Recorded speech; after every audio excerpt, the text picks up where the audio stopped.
And counselor to the president, Kellyanne Conway, says all the intrigue about the White House staff is getting a little old.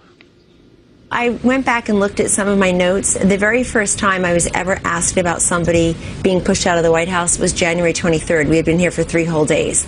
And so there's been a story a minute about that. It's easier to cover that than, I guess, learning the finer points of health care reform and tax reform and infrastructure and ISIS in retreat. In terms of, quote, staff shakeups, I always read things that simply aren't true. I work here every day. It's much more collaborative than people realize. I think that we're constantly being told by people who have never worked in any White House, let alone this White House, exactly what's going on here. So let's talk about all of this with Al Weaver, political reporter for the Washington Examiner, and Bob Cusack, editor-in-chief of The Hill. Thanks for being with us. Al, Mike Dubke, in submitting his resignation, says it's for personal reasons. Is there a translation that goes with that?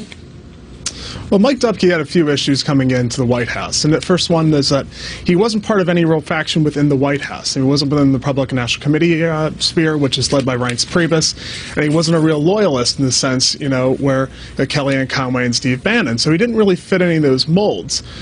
So he had issues in that coming in. And you talk about the loyalists.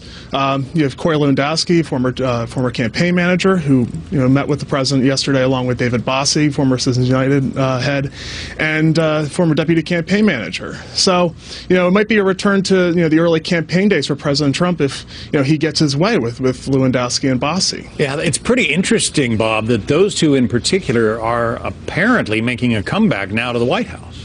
Yeah. Trump is clearly comfortable with him, has known him for quite some time. And I think the bottom line here with Dubke is that the president wasn't happy with the communication shop. He gave it a C or C+ grade. And I think that's going to be this is just the beginning of changes to how this White House communicates its message. The president knows that it's not working. So something had to be done. Something had to be changed, whether that's changes to the White House press briefings or Trump going on the road. He enjoys doing that.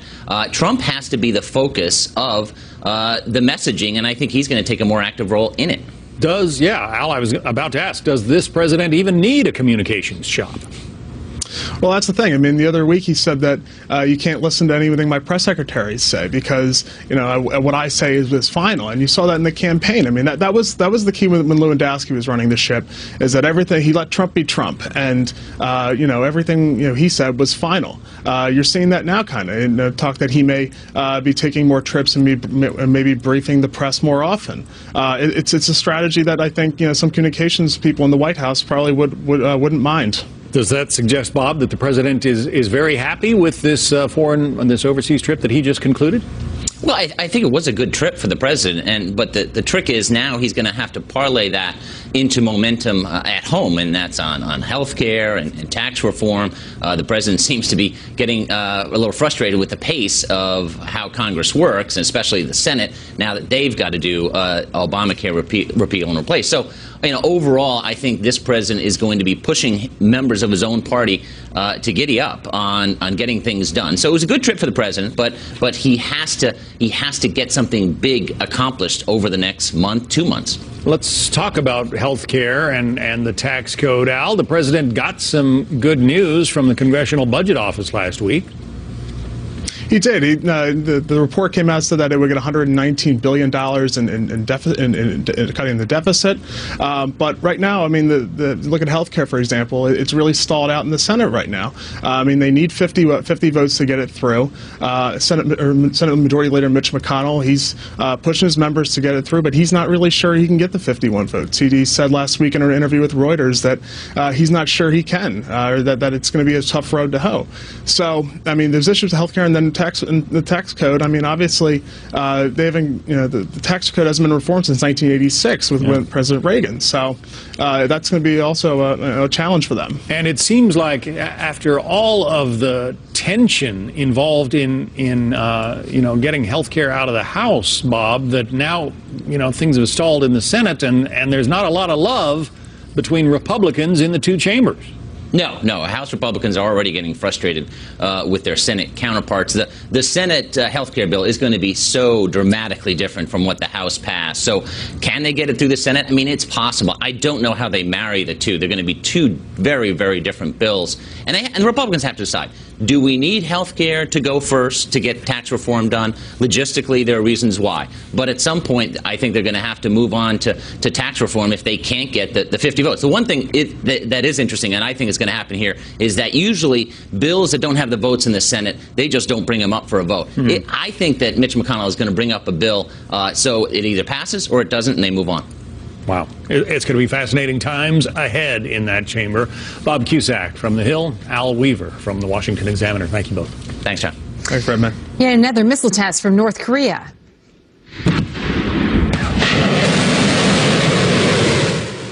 The rogue regime launching a Scud-style missile once again defying the international community, but the U.S. military responding today with the test of its own. We're live at the test site with more on that. Plus, we catch up with retired U.S. Army Staff Sergeant Travis Mills 5 years after he first shared his story with us on Happening Now. An update on the reach of his inspiring message of never give up, never quit.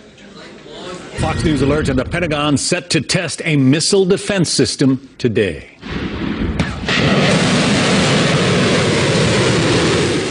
The test comes one day after this, North Korea's 9th missile test of 2017. Today's test will be our military's first attempt at intercepting an ICBM, similar to the one North Korea is developing. Jonathan Hunt live at the site of that test that will occur later today, Vandenberg Air Force Base in California. Jonathan. John, this is a critical test of a system that has only been successful 50% of the time in past tests, and it has never been tested against an intercontinental ballistic missile. This is what will happen today. Sometime between noon and 4:14 Pacific, the U.S. will launch an ICBM from the Marshall Islands in the Pacific Ocean. A few minutes after that, they will launch the Interceptor missile from here at Vandenberg Air Force Base. They hope that the kill vehicle from that missile, essentially a 5-foot-long high-tech chunk of metal, will strike the ICBM high over the Pacific up in space and destroy it. But given that that ICBM will be traveling at around 16,000 miles per hour, it's no easy task, as Admiral Searing of the Missile Defense Agency told us in an exclusive interview. Listen here. It's very difficult. We're talking about intercepting in space at hundreds of miles of altitude with closing velocities of thousands of miles per hour. It's hitting a bullet with a bullet. Now, the need for success has been made far more urgent by North Korea's spate of recent missile launches and the new threat from Kim Jong-un to deliver what he called a bigger gift package to the United States. Now, ahead of this test, we got an exclusive look at Fort Greely, Alaska, where the vast majority of the U.S. interceptor missiles are based. And the colonel there, who commands the 49th Missile Defense Battalion, Colonel Tim Brower, told us that they are in good shape. They simulate these kind of attacks every day of every week. Listen here. Very confident in the ground-based interceptors and the technology that we have. But again, if we're talking about a nuclear warhead headed to L.A., we want to make sure that we get it. A nuclear warhead headed towards L.A. In that case, it is, as they say, a no-fail mission. So this test today is absolutely critical for the safety of the United States. John. Go Air Force. That's what we say. Thanks very much, Jonathan Hunt. For more on this, we're joined by Admiral Robert Natter. He's a retired Navy four-star admiral and former commander of the United States 7th Fleet, so very familiar with the part of the world, of course, around North Korea. Admiral, it's nice to have you back on our program. Obviously, we've seen these tests conducted by North Korea over the last several weeks, which brings up the question as we watch our own test. How safe are we defending against these missiles from North Korea? Well, first of all, the missiles that North Korea has been firing, we've seen before. They don't represent in any way intercontinental ballistic missiles. The Scud that they recently fired is 20-year-old technology. They've been upgraded, of course, but again, these are not long-range missiles.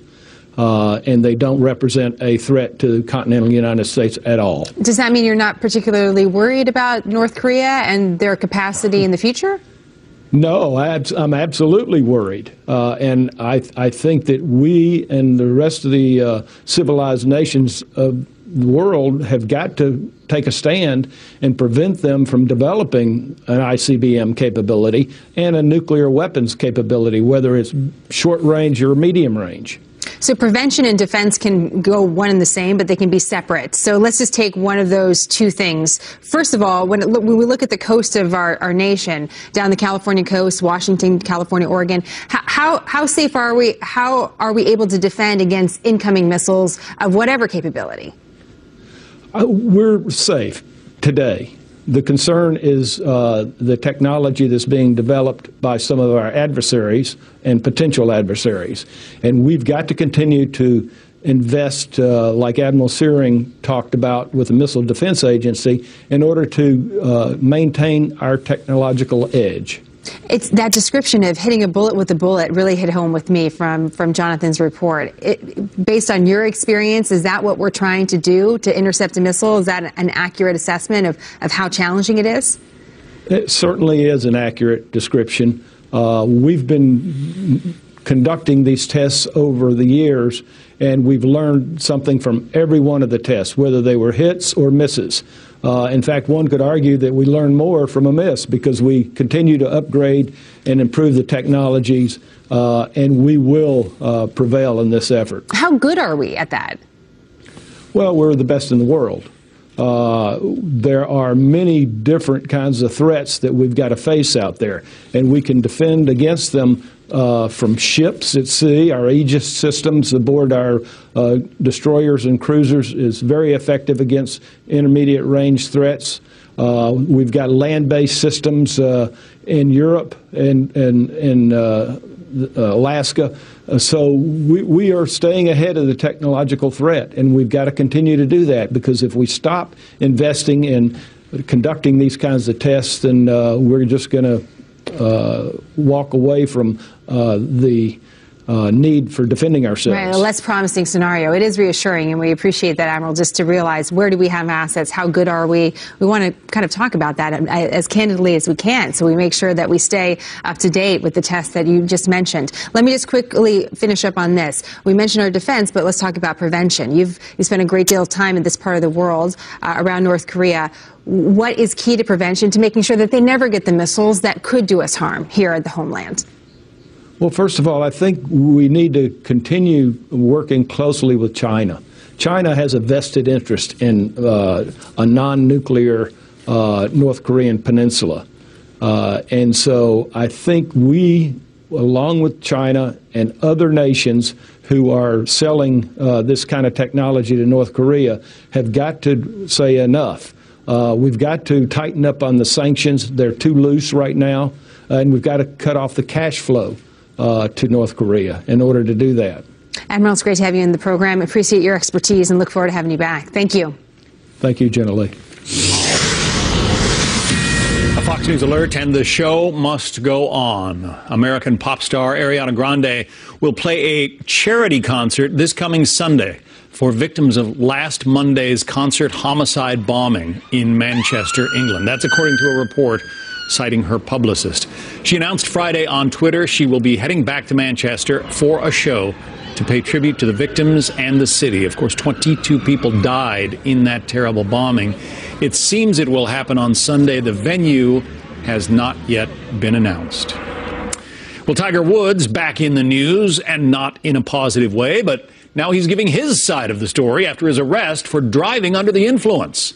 There's also this.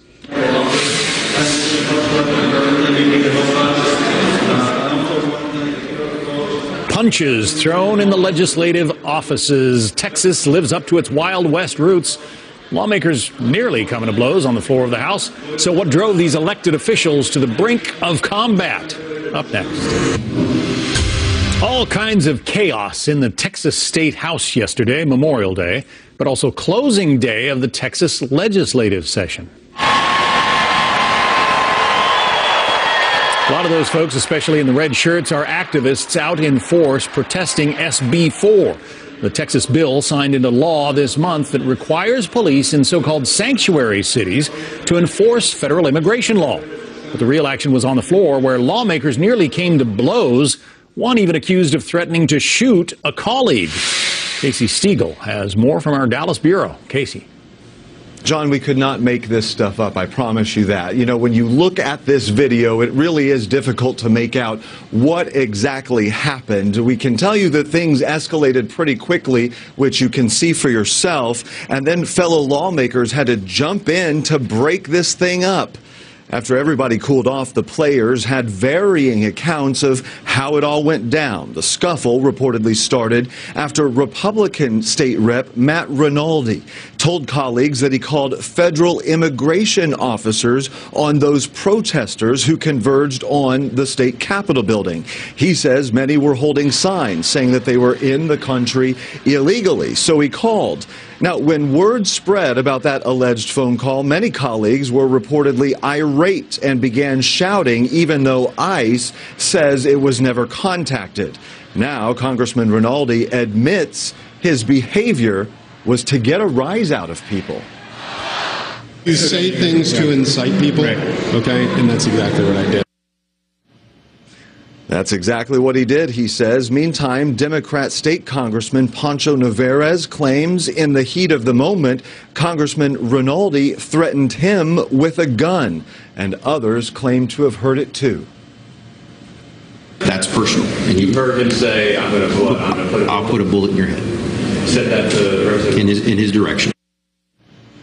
Now, Rinaldi later admitted to making this remark and says, however, that he would only shoot in self-defense. An investigation now into this incident has been launched. John, it's unclear if any of these lawmakers will face any kind of disciplinary action here for the outburst yesterday.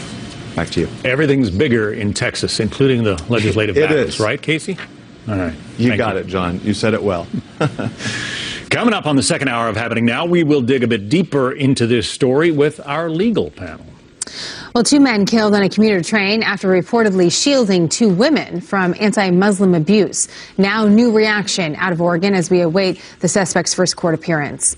And the inspiring Army Staff Sergeant we first met on Happening Now 5 years ago after he became one of the few U.S. vets to survive after losing all 4 limbs. The latest on his recovery ahead. I was doing the same work every other guy over there is doing, and I was unfortunate to set my bag down on the wrong spot. My daughter's going to grow up and she's going to know I'm a fighter, and she's going to see that you can get through things.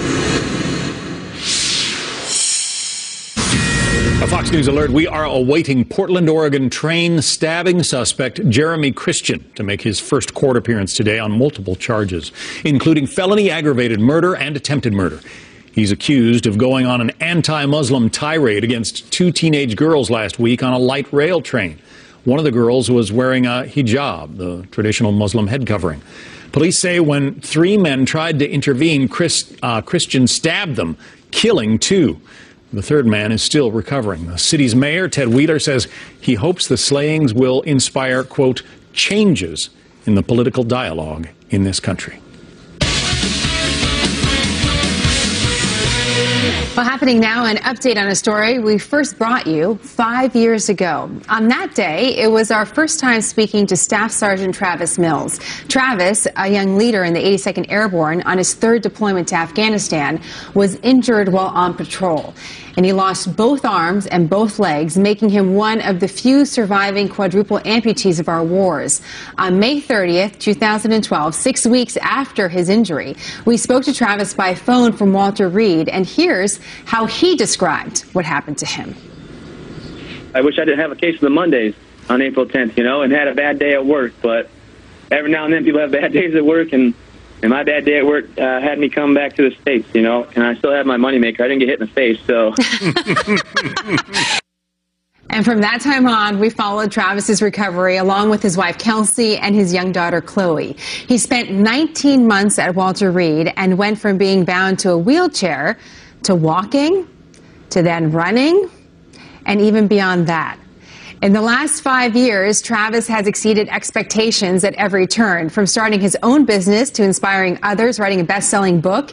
And he has some family news as well. Joining us now on set, retired Army Staff Sergeant Travis Mills. 5 years. I know. It seems like it flew by. Right? Yeah. Well, thanks for having me, though. It's great to have you back. Absolutely. I don't want to bury the lead because I think the most important news is the special delivery you're expecting in August. My wife is pregnant with a little boy, which is exciting, and we can't be more happy about the ability to have a kid and bring one more up. You know, we have Chloe already, and she was upset that was going to be a boy, but then she found out she was going to be the only princess, and she was okay with it. Okay, and Chloe, we were seeing some video of you guys together at Walter Reed. What is it like to hear your interview 5 years ago to the day? Do you still think of what happened in Afghanistan as a bad day at work? You know, I go around, I travel and I speak, and I'm very fortunate to have crowds and things like that, and I get to tell them life lessons I've learned, and I've learned that, you know what? Why dwell on the past? I can't change what happened. I can't fix the fact I have no arms and legs, so I might as well reminisce what I had and just look forward and keep pressing on with life. So I don't think about the day that it happened. I don't think about how bad it was. I drive. I take my wife on dates. My daughter, tomorrow night's date night for my daughter and I.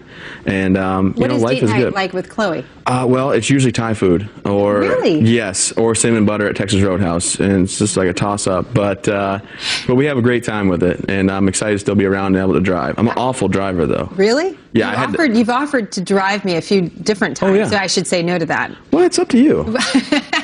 I think I'll probably have to say yes one of these days. You know, I was looking back on your website because I was reminded again, one of the great things about your family is they had set up this website when you first got injured, and that's how I learned about your story initially. But now when you look at your website, it's a completely different operation. So I want to go through a few of the additions that you've added to the website over the last couple of years. So one of the tabs is speaking. So tell us a little bit about what you do. Well, I travel the nation. I'm a motivational speaker now. I spoke to Lockheed Martin and Microsoft and things like that. And I'll actually be in New Jersey next week. I just got back from Lubbock, Texas, speaking to a dental conference. And I get to go in there and tell them, hey, life goes on. Never give up, never quit. I have a lot more jokes than they see coming. But I get to travel around. I do quite a bit. I'm with Random House Speakers Bureau, and it's really fun for me. I bet it is. I bet you're really good at it. I'm decent, I think, yeah. I bet you're pretty good. What about the foundation? That's another tab on your website. Oh, so the foundation started, and I thank you for bringing it up, started just to give care packages overseas. Kelsey and I wanted to give back.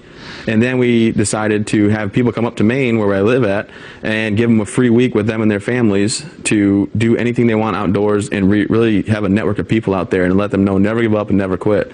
We're 100% donation-based. I'm the president of the foundation, 6 board members, my wife included as one of them, and we don't take a dime. We've been fortunate to raise $1.5 million last year, on track to beat that this year.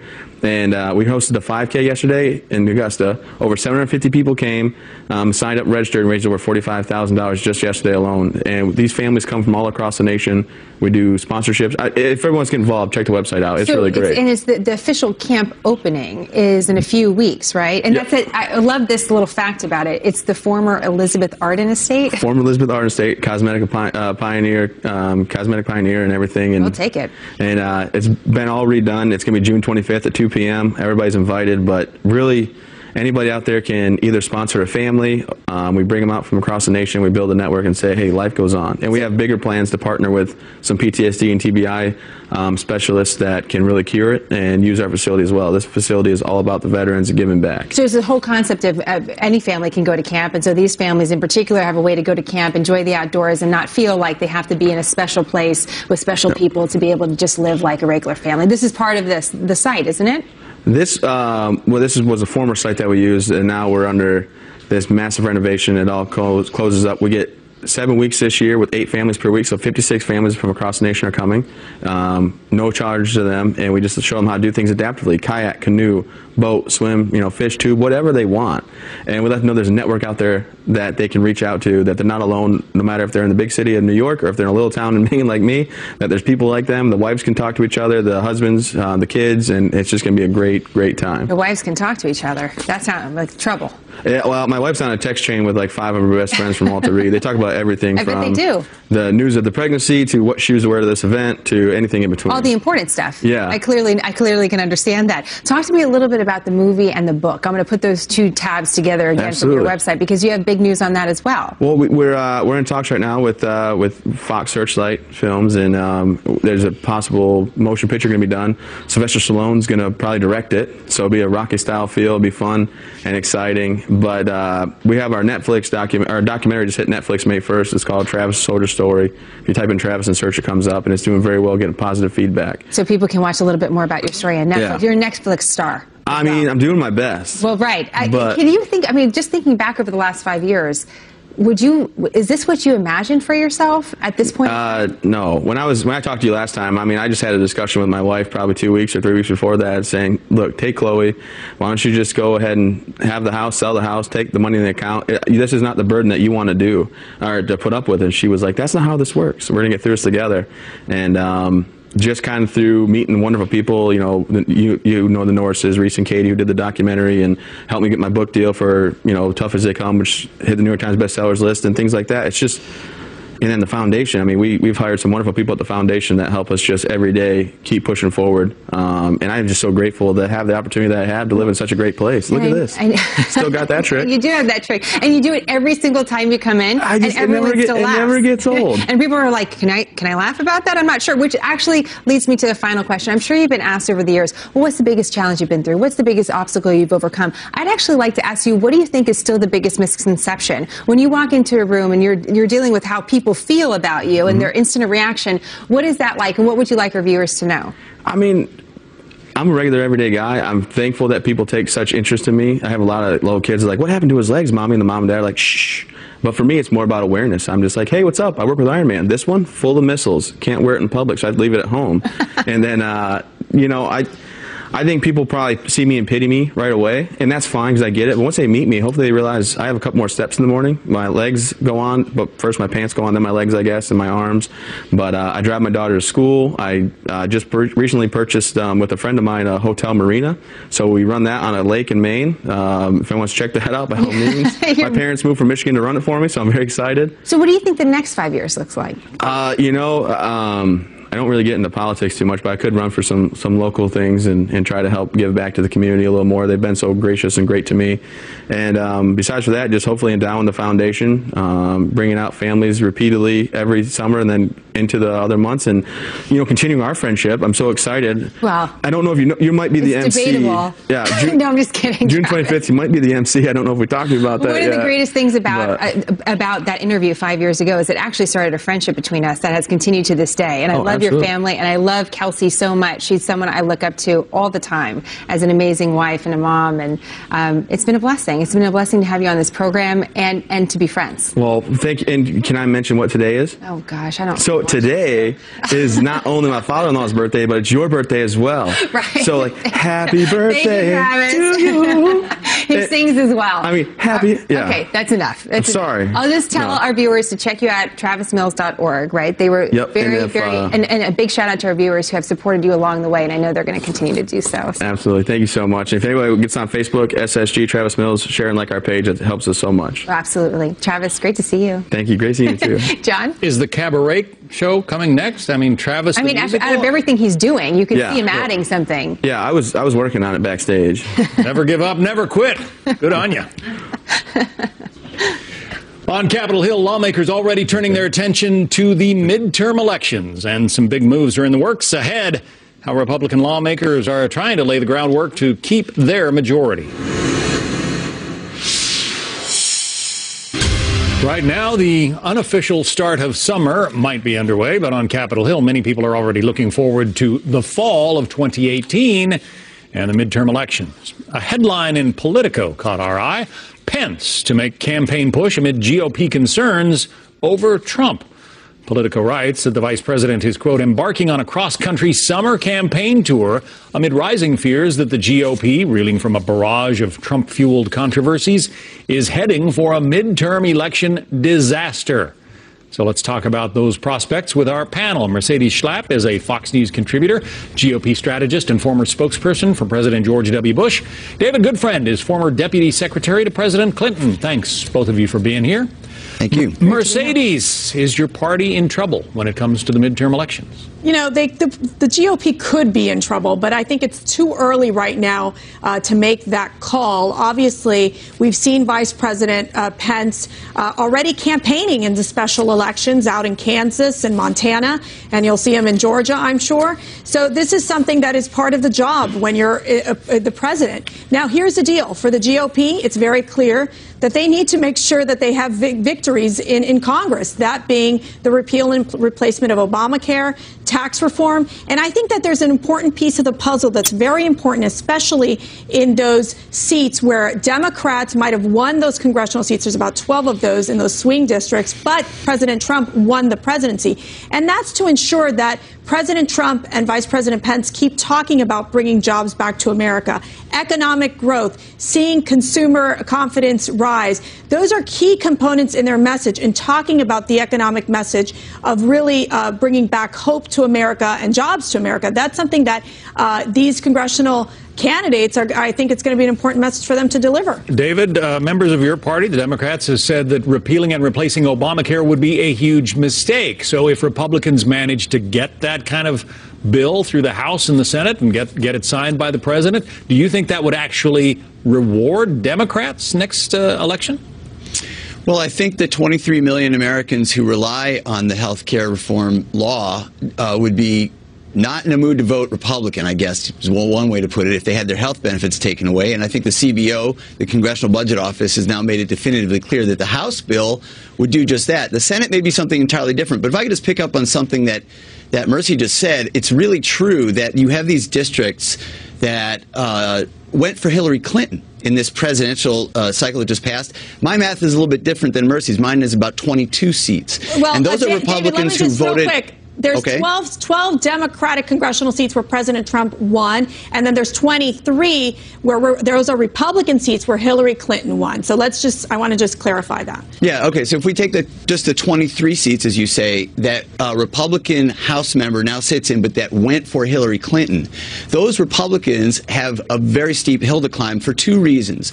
Number one, the usual trend of Republicans turning out more than Democrats during midterm probably is going to differ this time around, given how motivated the Democratic base is. But number two, you have unbelievably unpopular policy items coming out, not only the health care bill in the House, but the budget that just came out that would slash benefits for people in Trump country, in rural areas, in Pennsylvania, in Ohio, in places that you would think the Trump administration would want to favor. So I think this is a different formula this time around. We're going to see, maybe for the first time in a long time, the party out of the party out of power in the White House doing extremely well in the midterm, better than historical patterns. But Mercedes, Republicans typically do better in midterm elections, more organized, perhaps more ready to get out and vote. Do you see it as a problem this time around for Republicans?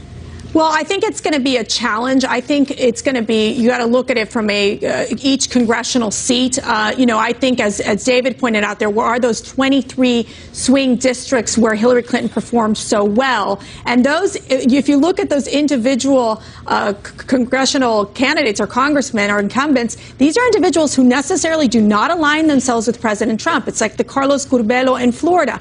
It's like Barbara Comstock in Virginia. They're critical of the president many times. So it depends who the Democrats are running against them. I think the biggest challenge for the Democrats is that if their only message is resistance, anti-Trump, and not really offering a solution, I think it's going to be difficult for the Democrats. Yeah, so David, I think it's going to be which party is the one that's going to provide the solutions, and really, and a lot of it is going to be based on a strong economic message. But if I may just jump in real quick, we started this segment by talking about the Politico story about Mike Pence going on a sort of charm offensive. If I could pick one person who would not persuade swing voters right now, it would be Mike Pence. And part of me wonders, given the fact that he's also started, I think it was an exploratory committee or a PAC, part of me wonders whether Mike Pence isn't just looking out for Mike Pence. He sees the trouble that the president is in. A special prosecutor has been appointed. Mike Pence, I have to stop you right there. Mike Pence knows how to motivate the Republican base. And as you know, the midterm elections are those those individuals, those grassroots, you're going to see it with the liberal base too. Those are the ones that usually go out and vote in the midterm election. So I think Vice President Pence will be placed in these strategic congressional places where it makes sense to send Mike Pence to go to. David, I gotta end it there. I'm getting the wrap from our producers. David Goodfriend, Mercedes Schlapp. We will have you back again. Thank you both. Thanks. Well, it was a tough weekend for PGA star Tiger Woods, picked up on the suspicion of DUI, but he says alcohol wasn't involved, and now the police agree. So what exactly happened, and what could it mean for all the endorsements he still has? Details ahead in the live report. I was sad. I'm a huge fan of Tiger Woods. Hopefully he can make a comeback. Let's check out what's ahead on Outnumbered, top of the hour. Harris and Sandra, what do you have? Love the energy. I know, right? Happy Tuesday. Today, for the first time, the United States will try to shoot down an intercontinental missile like the one North Korea is developing. What can we expect, and how much is riding on this test? Plus, we are awaiting a White House press briefing with Sean Spicer, the first since President Trump's first trip overseas. This as we are learning about an aggressive new communications strategy from the White House. I can't wait. We're back. It's Tuesday at noon. Outnumbered. And our hashtag one lucky guy sitting to my left. See you then. Thanks, John. We'll be watching. See you then. Some new information for you on the arrest of golf legend Tiger Woods over the holiday weekend. Woods faces charges of DUI after police found him asleep at the wheel along a Florida highway. And the law is now backing up Woods' own statement that there was no alcohol in his system. Steve Harrigan live in Miami with an update for us. Steve?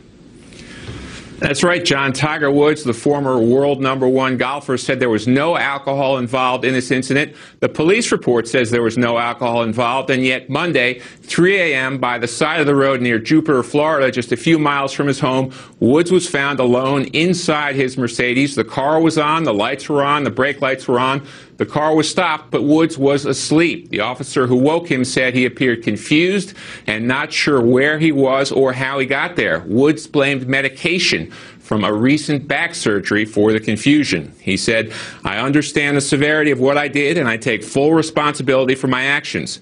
I want the public to know that alcohol was not involved. What happened was an unexpected reaction to prescribed medications." Now, Woods' tightly controlled image of invincibility was really shattered in 2009. That's when he was chased from his house by his then-wife. Amidst a series of allegations of infidelity, he crashed into a fire hydrant there and has really been on a downward spiral ever since. He's had a number of surgeries, both on his left knee and his back, and hasn't won in quite some time. His ranking has fallen below 800 on the charts. Woods, though, is credited for single-handedly changing the game of golf. He brought new viewers to the TV. He brought huge purse money. He even changed the way golf courses had to be designed because of his power. He said he wants to come back once this surgery heals. John, back to you. All right. Thanks very much. Steve Harrigan in Miami. Well, new next hour of Happening Now. We await the White House press briefing, the first since the shakeup in the White House communications team. Also, we take a walk through history and learn about the family connection to this home and a very prominent former First Lady. We'll explain coming up next hour on Happening Now.